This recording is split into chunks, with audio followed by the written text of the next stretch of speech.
It's the Acting Income Podcast with Ben Hauck, episode 20. My recap of episodes 11 through 19. Hi, this is Angie Atkinson. This is Jen Lederer. Hi, this is actor Ricardo Lori. Hey, it's Coach Corky. Hey, this is Eric S. Robertson. I'm Lucy Norris. This is Shannon DeVito. Hi, this is Sarah DeRosa. Hey, this is Ann Diacetis. This is Tom Cole, and you're listening to the Acting Income Podcast With Ben Hauck. It's the Acting Income Podcast with Ben Hauck.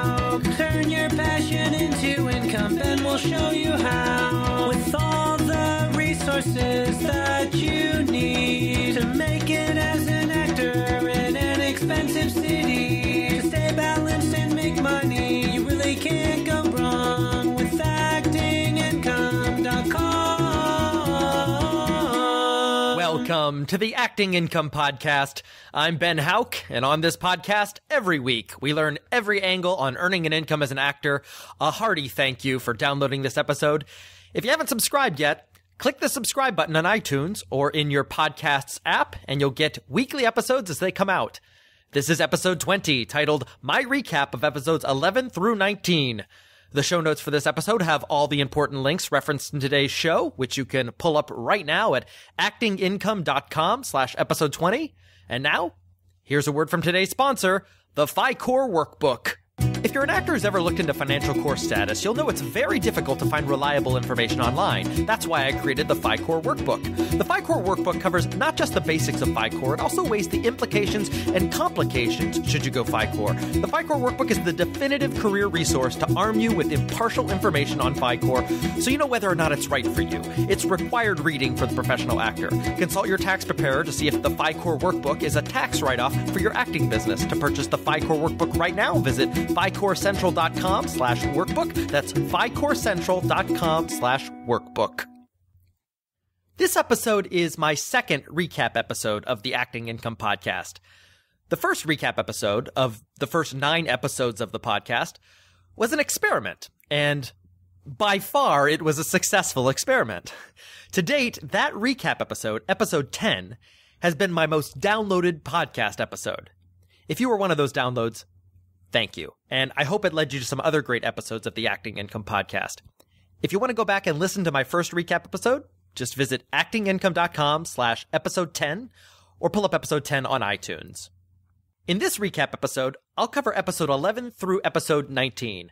I'll share with you what each of these past episodes was about, and I'll conclude with a link directly to the episode where you can find the audio as well as the show notes. I'll also add some color commentary about what I've learned from the episodes. Much to my surprise, doing this podcast has been not just a tool to teach you about various income-related issues as an actor, it's also been a journey for me. It's sort of life-mirroring art in a totally accidental way. I hope you've profited from what I've had to share. I've definitely profited from the journey. The podcast has definitely been growing.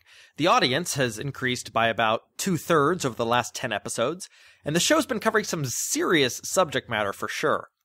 For example, take episode 11, which was titled, What to Do When Sessions Payroll Doesn't Report Your Acting Income to Social Security. That episode was an interview with Sarah DeRosa. Let me just call her a champion, because Sarah did a significant part toward blowing the lid off some pretty surprising inaccuracies between acting income earned and acting income reported to the Social Security Administration. The episode has been one of the most popular. The short of it is, Sarah noticed that some of her acting income wasn't showing up in her Social Security earnings record, which means that come retirement age, she wouldn't have been able to collect on that income. When she dug deeper into the issue, she found that her income that came from Sessions Payroll, a payroll company productions use to pay actors, notably background actors and stand-ins, wasn't showing up. When she checked with other actors, they too found the same inaccuracies Sarah found for herself. I myself investigated, and payments originating from Sessions Payroll back to 2010 weren't in my Social Security earnings record to the tune of about $8,500. The episode is exciting, not just because Sarah did a fantastic job in the interview of presenting a complicated issue in an easy-to-understand way, but also because I take you inside my trip to the Social Security office, NPR style, so you can listen exactly how I handled the issue, so you know how to handle the issue too. Sarah has a downloadable ebook she put up on Facebook for understanding what to do if the session's payroll issue affects you, which I'd encourage you to get. And as a supplement to Sarah's ebook, I created what I called an unreported income worksheet to make it really easy to diagnose if the problem affects you. Listen to episode 11 for all of the information and links to those resources. You can hear episode 11 and read its show notes at actingincome.com/episode 11. Episode 12 was also on a serious topic, though it was done with a standout comedian, Shannon DeVito. Her episode is titled How to Market Your Acting When You Have a Disability, and in it, Shannon covers the many facets of working as an actor who has a disability. Shannon's been cast for her use of a wheelchair, as exhibited by her episode of Law & Order SVU, and in spite of her use of a wheelchair, as evidenced by her casting in the Hulu series Difficult People. That episode comes out August 5th, 2015, which is the day this recap episode is being released. Shannon taught me that there are still issues for disabled actors in the entertainment industry at such basic levels as building entry. If you're not upset hearing that a disabled actor can't get into a major casting office because it's not wheelchair accessible, then maybe we need to talk. But what also lingered with me was casting non-disabled actors in disabled roles. Shannon offers an opinion about that practice that really made me think, and it transformed my thinking about disabled roles. Shannon is wicked funny, despite the serious subject matter, and I dare you not to stare at Shannon when you watch her web series, Stare at Shannon.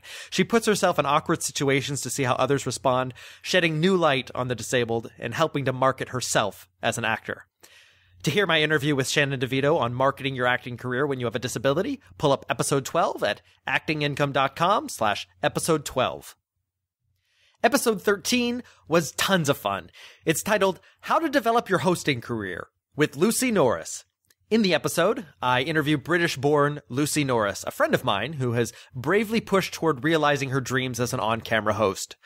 Lucy leveraged the creation of her own hosting series, On Deck with Lucy, into a TV show, as well as work as an on-camera spokesperson on QVC and HSN. In my interview with Lucy, she reveals how she's made it this far, even detailing the kind of money she makes per hour as a host. Suffice it to say, I was a bit staggered by the number. If you're interested in on-camera work as a host, this episode's meant for you, as it will give you some nuts and bolts on how to bootstrap your way to working as a host, whether it be on camera or on stage. You can listen to episode 13 and find its show notes at actingincome.com/episode 13. It was around this time in the last 9 episodes that I became aware of a documentary film that exposed some pretty horrific happenings in the entertainment industry involving child actors and sexual predators. That film is titled An Open Secret. First off, if you haven't seen it, you should.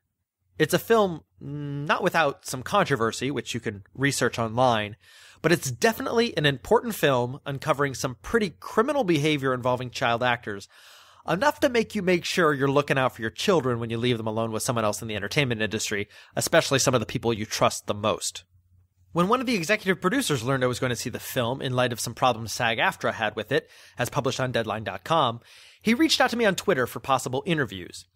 After seeing An Open Secret in Times Square, I realized I'd love to cover the film on the podcast, since one of the claims made in the film is that once child actors out the sexual predators who assaulted them, those actors' careers seem to end. How's a child victim of sexual abuse supposed to deal with the crisis between outing someone in an industry and funding his or her life and future? That executive producer put the balls in motion that led to my first 2-part series on the Acting Income podcast. I titled it The Film An Open Secret, and What to Do About Child Sexual Abuse in the Entertainment Industry. Part 1 is episode 14, and it's an interview with co-executive producer Matthew Valentinas, the producer who reached out to me on Twitter. Part 2 is episode 15, and it's an interview with Evan Henze, a victim of child sexual abuse whose story is chronicled in the film. You learn different things about An Open Secret from each interview. Matthew Valentinas's episode 14 outlines the lead-up to the creation of the film as well as the taboo topic it covers, as exposed by the likes of actors Todd Bridges and Corey Feldman. You learn from Matthew what to do if you've been the victim of sexual abuse, and about the seriousness of child sexual abuse in the entertainment industry. Matthew also addresses controversy around one of the subjects profiled in the film, whose presence has undermined the film a bit, at least in the media, but whose presence does not undermine the other serious stories that led to convictions of child predators in the entertainment industry. Evan Hensley's episode 15 really zooms in on the issue of child sexual abuse, and his episode may make you choke up a bit. Evan takes you to the moment he was victimized, and gives you insight into just how early his being groomed for the abuse started. From the interview, you get to know the strategies of child predators in the entertainment industry.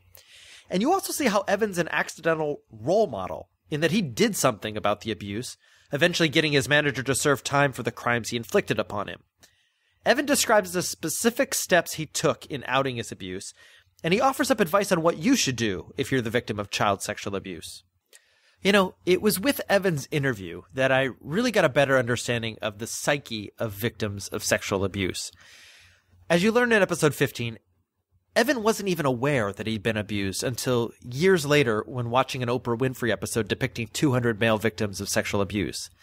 That delayed reaction made me learn that maybe there's something in how humans process these kinds of traumas that interferes with their taking immediate action, and that we need to respect that people who have been victimized don't simply go to the police the morning after they've been assaulted, which some otherwise rational, non-victimized person might think. That said, Evan does advocate for taking immediate action. So maybe the advice of a victim will help motivate you to take immediate action should you end up the victim of abuse, rather than hesitate. Evan's very inspiring, having lived through this trauma and gotten justice. You can hear my interview with co-executive producer Matthew Valentinus at actingincome.com/episode 14, and you can hear my interview with former child actor Evan Hensley at actingincome.com/episode 15. After 2 weeks of heavy material, I knew I wanted something lighter on the Acting Income podcast.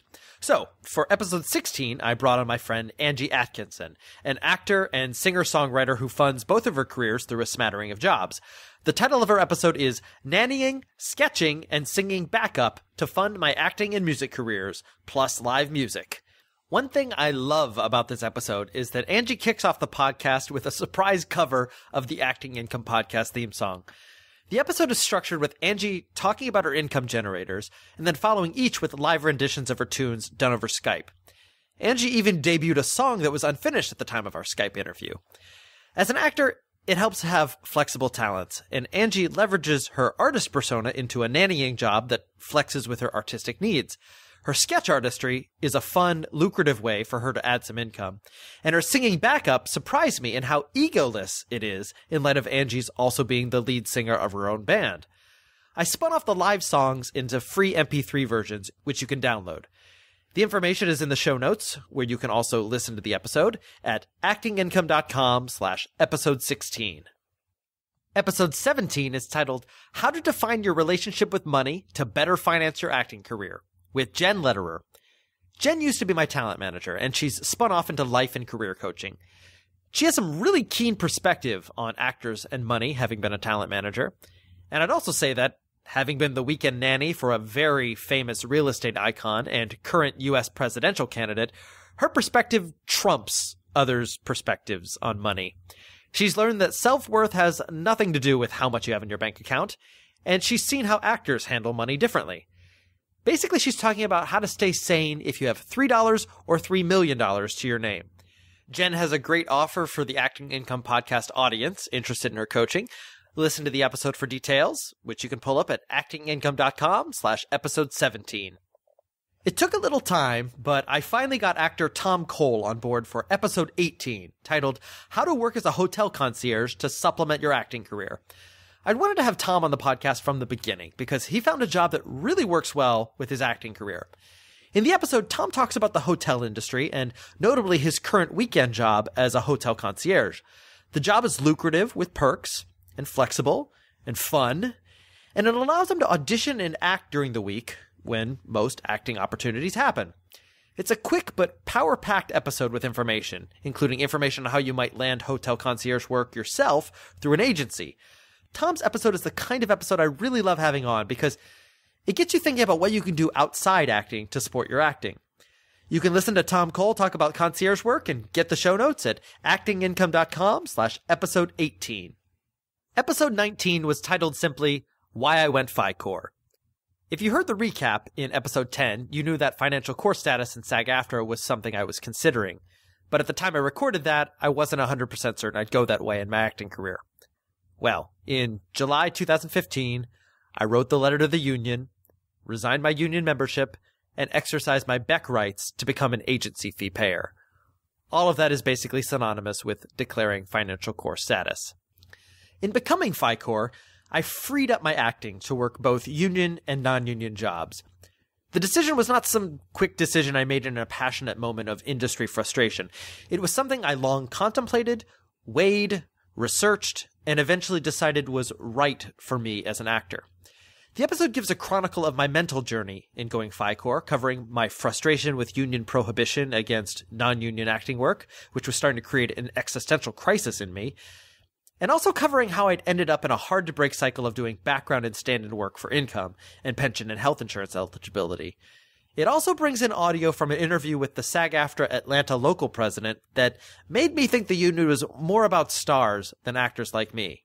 In the episode, I don't persuade anyone to go PHICorp. I only talk about my decision, which was personal. And I realized, given download numbers from my episode 7 interview with PHICorp actor Ricardo Lori, that PHICorp was a topic of steady interest, that there are probably other actors out there interested in objective, impartial information on PHICorp. Given that need, I founded PHICorp Central and put together the PHICorp Workbook, the downloadable ebook that is today's sponsor, to help you decide whether or not PHICorp is right for you. Reading it, you may decide it is, or that it isn't. It doesn't matter to me what you decide, only that you have accurate information on PHICorp. One of my favorite parts of the ebook is a section comparing the number of active members and agency fee payers. You get a sense just how many PHICorp actors there aren't, and what might be a bigger threat to the union than PHICorp actors. That said, I noticed, and I've continued to notice, in less than a month after going PHICorp, I'm happy in ways that I haven't been in, 14 years of being a union member. Namely, I'm auditioning again and acting again. Episode 19 isn't just a snapshot into my mindset and evolution in becoming PHICorp. It also offers insight into what I think the union might do to keep someone like me from declaring financial core status, which may be in the interest of SAG-AFTRA to learn. The episode's done a bit NPR style like episode 11. I'd really encourage you to pull it up. Episode 19 on why I went PHICorp is available at actingincome.com/episode 19. There you go. Over the course of creating episodes 11 through 19, I've learned some very dark things about my career. I've learned how a payroll company may have jeopardized my retirement payouts, how sexual abuse is a real threat in the entertainment industry, and how my union may care more about stars than myself as an actor. But I've also learned some quite positive things, like how actors have used web series to demonstrate their acting and hosting talents when casting directors might not see their abilities on the surface, or how actors have used flexible work and a smattering of skills to really fund their acting careers. Over the course of these past 9 episodes, I myself have transformed as an actor. And I really don't know what kind of transformation the next 9 episodes may have for me. As you've listened to this episode, you might have realized you'd love to hear a podcast episode on this topic or that topic. I love hearing what you like about the podcast and what you want to hear. Please do get in touch with me on the website actingincome.com. Even better, you might have a story that touches on acting and making money and balancing it all. If so, I would definitely like to hear from you. I encourage you to pitch me at actingincome.com/pitch. Fill out the quick form, and I'll be in touch when I see an opening. Thanks again for listening, and that's the show. This episode was sponsored by the PHICorp Workbook from PHICorp Central. To download the PHICorp Workbook, visit PHICorpCentral.com/workbook. The show notes for this episode are available at actingincome.com/episode 20, where you can also leave a comment on this episode. You can also find Acting Income on Twitter and Facebook. Please rate and review this podcast on iTunes by visiting actingincome.com/iTunes. Pitch an episode idea by visiting actingincome.com/pitch. And if you'd like to sponsor an episode, check out actingincome.com/advertise. I'm Ben Hauck, Shubadin, and for more information, as always, check out actingincome.com. Yeah.